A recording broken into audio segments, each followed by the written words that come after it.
Vamos a abrir la escritura en el libro de Mateo 15, por favor, versículo 22. Vamos a dar lectura a todos. Vamos a leerlo, vamos a leer hasta el 27, por favor.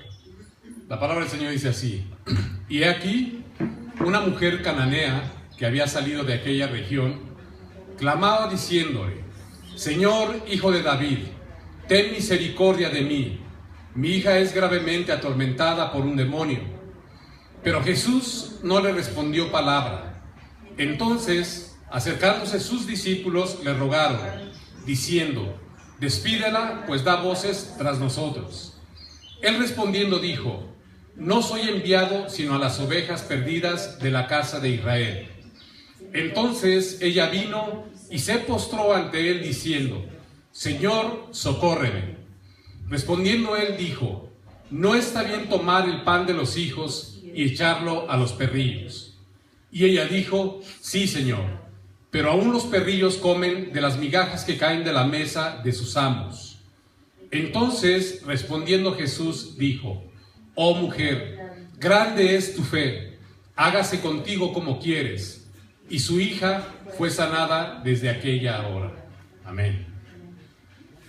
Pues siempre la palabra de Dios, hermanos, tiene una profundidad que si nosotros tratáramos de encontrar todo lo que contiene esta parte de la Escritura, podríamos pasar años y años tratando de comer y de comer y de comer lo que Dios contiene.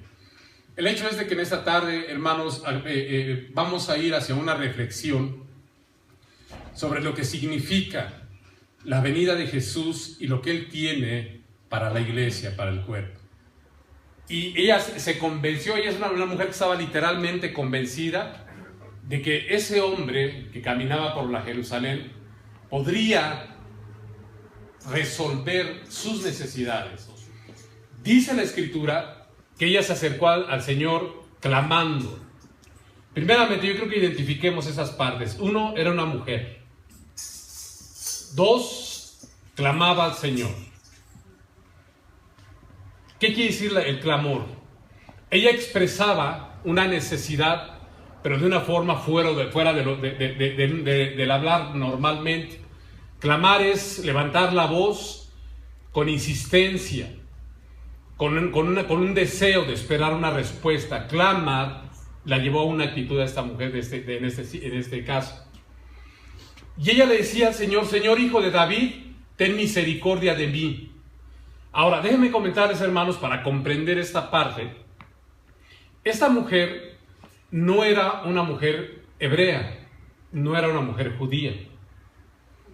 Ella era una mujer pagana o gentil para ellos, ¿sí? Y que sin embargo, ella volteó a mirar a Jesucristo. Dice la Escritura, fíjense cómo es muy interesante esta parte, porque dice: Señor, hijo de David, ten misericordia de mí.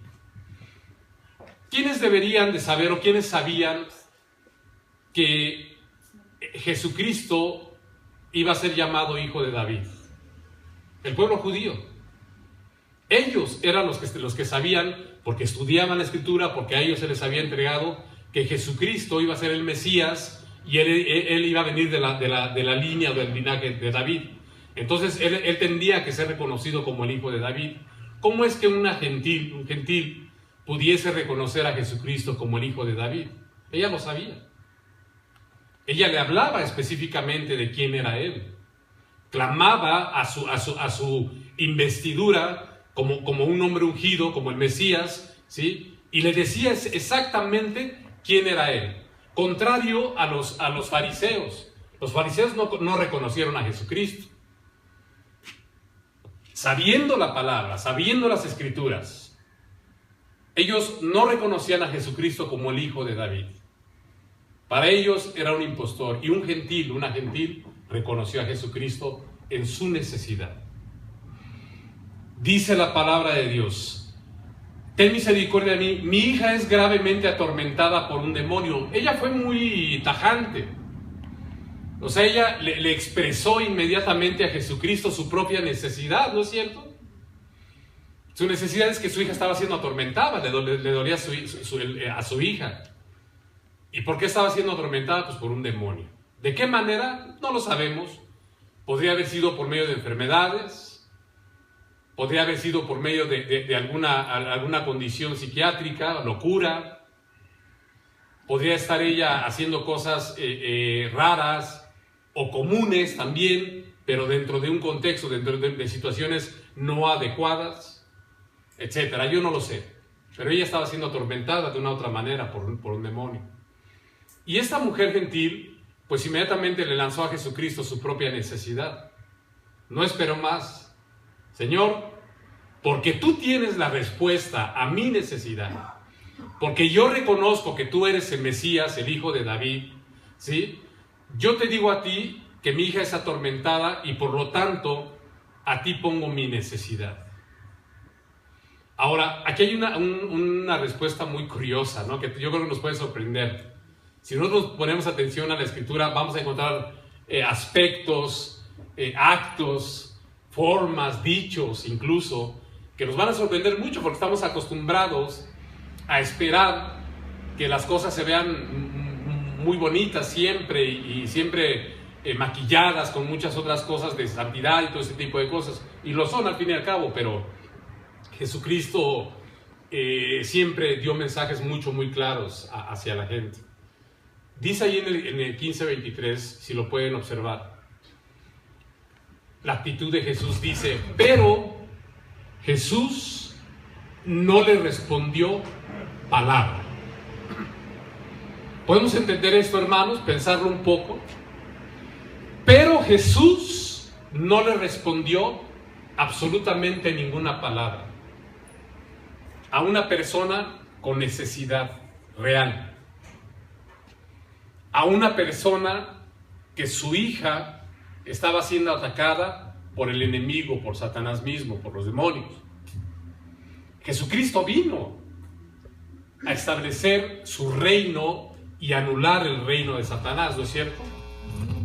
Había razón lógica, pensando en Jesús, de que esto iba en contra de Jesús mismo, de que el enemigo tenía cautiva a la gente y que la obra de Jesús era traer libertad a la gente.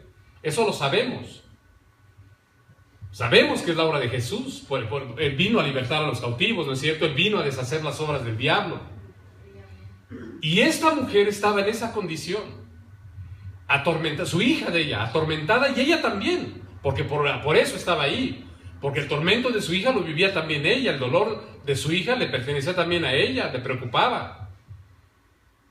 Sin embargo, Jesús no le respondió palabra.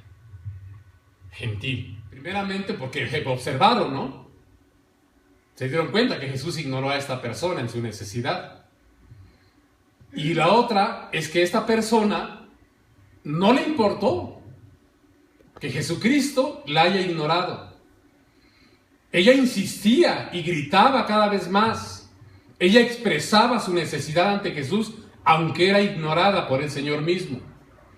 Entonces los discípulos, dice ahí adelante en 15:23, entonces acercándose sus discípulos, le rogaron diciendo, despídela, pues da voces tras nosotros. O sea, no la aguantamos.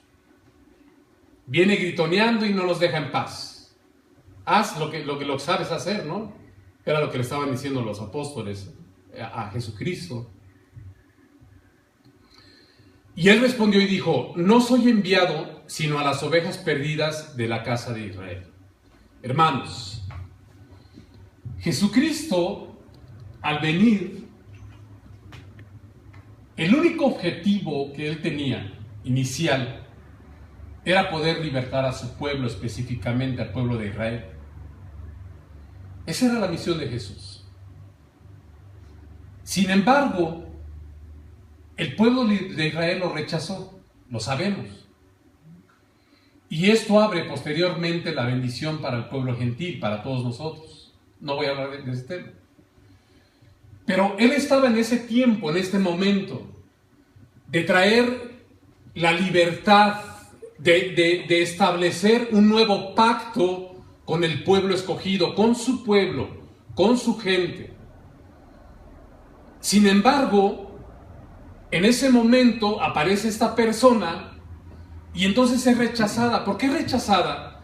Porque ella no era parte del pueblo de Israel, no era una persona que cumpliera la ley. Ella formaba parte de la humanidad, y lo voy a decir en esas palabras para conectarlo con nosotros, de la humanidad caída, de las personas que estaban bajo condenación.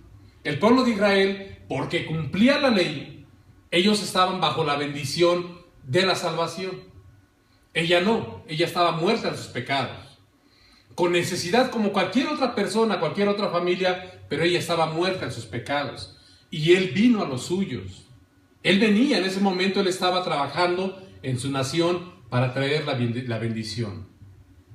Entonces no era el momento para ella, no era lo que traía él para ella. Sin embargo, hermanos, la actitud, a pesar de la situación, la actitud de esta persona la llevó a una situación diferente. Y vamos a ir para allá. No soy enviado sino a las ovejas perdidas de la casa de Israel. Entonces ella vino y se postró ante él diciendo: Señor, socórreme. Veamos la insistencia de esta mujer. No solamente reconocía lo que ya hablamos en Jesús, sino además tuvo una actitud de reconocerse ella delante de él. Dice la Escritura que ella se postró. Sabemos lo que significa el postrarse, ¿no es cierto? ¿Qué significa, hermanos? Humillarse, reconocer a alguien que es diferente a uno. Postrarse es decir, me doblo, o sea, no soy nada delante de ti. Es un acto de reconocimiento, de que ahí está alguien que tiene autoridad sobre tu propia persona, te rindes ante esta persona. Los mismos animales realizan estas conductas, ¿no es cierto? ¿No es cierto? Ustedes regañan a su mascota, normalmente tenemos perritos, ¿no? Perros. Regáñenlo, y ¿qué hace la mascota? Mete la cola, ¿no? Entre las patas. Se agachan. Y si ustedes hacen un acto como de agresión, normalmente se doblan y se echan. Son actos de rendición, es un acto de rendición, de decirle tú puedes, yo no puedo. Esta mujer hizo esta parte. Una mujer que seguramente tenía dioses paganos. Era idólatra porque era parte de la costumbre, ¿no? Como lo es ahora. Seguramente adoraba a otros dioses, pero reconoció que Jesucristo era alguien especial.